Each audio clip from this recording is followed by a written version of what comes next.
আসসালামু আলাইকুম বন্ধুরা, আশা করি সবাই ভালো আছেন। আজকের ভিডিওতে দেখাবো 2.5 হর্সের সাবমার্সিবল কিভাবে নামাতে হয়। আমরা মাথায় দেব 3 ইঞ্চি পাইপ দিয়ে পানি তুলে আমরা রাইজারের ভিতরে দেব। দেখতে পাচ্ছেন আমাদের এই 4 ইঞ্চি বোরিং, এই বোরিংয়ে মালগুলো সব ফিটিং হবে।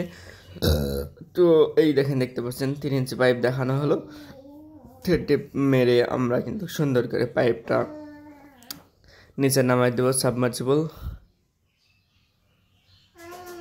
তো আপনারা যদি এরকম নতুন নতুন ভিডিও পেতে চান আমাদের চ্যানেলটি সাবস্ক্রাইব করে পাশের বেল বাটনটি অল করে দিন। এই দেখেন আমাদের সেই গাজি মোটরটি আমাদের নামানো হয়ে গেল। আমাদের মিস্ত্রি কম ছিল, তার জন্য ভিডিও করতে পারিনি নামানো। আপনারা তো সবাই সাবমার্সিবল নামানো জানেন, তাই আমরা উপর থেকে কাজগুলো দেখাচ্ছি। তো বন্ধুরা, একটি 2 ইঞ্চি টিন আগে নিলাম, এরপরে দেখুন সুন্দর করে টাইট করে দিচ্ছি। এরপরে আমরা সোজা করে দেখি সে ঠিকঠাক আছে নাকি। এরপরে আমরা একটি নিপুল দিয়ে উঁচা করে দিলাম, এটা সুন্দরভাবে পানি বের হওয়ার জন্য। আর এই দেখেন 3 ইঞ্চি লাইন আমরা টানছি, এটা সোজা টেনে টেনে চলে যাবে এই রাইজারের ভিতরে। দেখতে পাচ্ছেন 3 ইঞ্চি সকেটের সাথে সবগুলো কিন্তু সলভেন্ট সিমেন্ট আঠা দিয়ে আমরা যোগ করে দেব। তো আমরা এই 2/3 একটি সকেট লাগিয়েছি।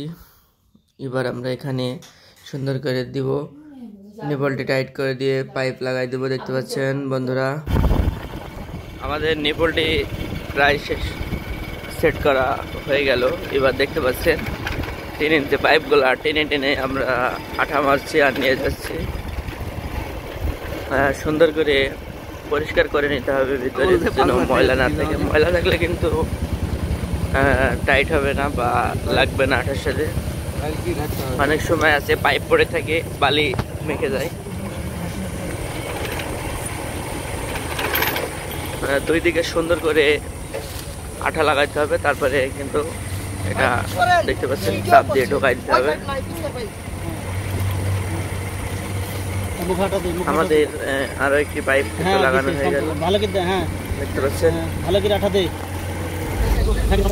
আমাদের প্রায় কাজ শেষ, দেখতে পাচ্ছেন। এবার এখানে পাইপ যাওয়ার জন্য উঁচা হয়ে যাচ্ছিল, এই জন্য আমরা খুঁড়ে নিলাম। তারপরে আমরা মাপ করে এলবো লাগিয়ে নিব। এই দেখেন বন্ধুরা, আমাদের এলবোটি লাগানো হয়ে গেল, উপর পর্যন্ত কানেকশন দেওয়া হয়ে গেছে। এখন কিন্তু আমাদের কাজ শেষ, এখন বালু নামাই দিতে হবে। দেখতে পাচ্ছেন সব কিছু হয়ে গেছে। এবার আমরা কন্ট্রোলার বক্সের কাছে চলে যাই, সুইচ দিয়ে দেখবো কেমন পানি উঠছে। এই দেখেন কন্ট্রোলারে কিন্তু সুইচ মেরে দিলাম পানি, এবার দেখবো কেমন ফোর্স। এই দেখেন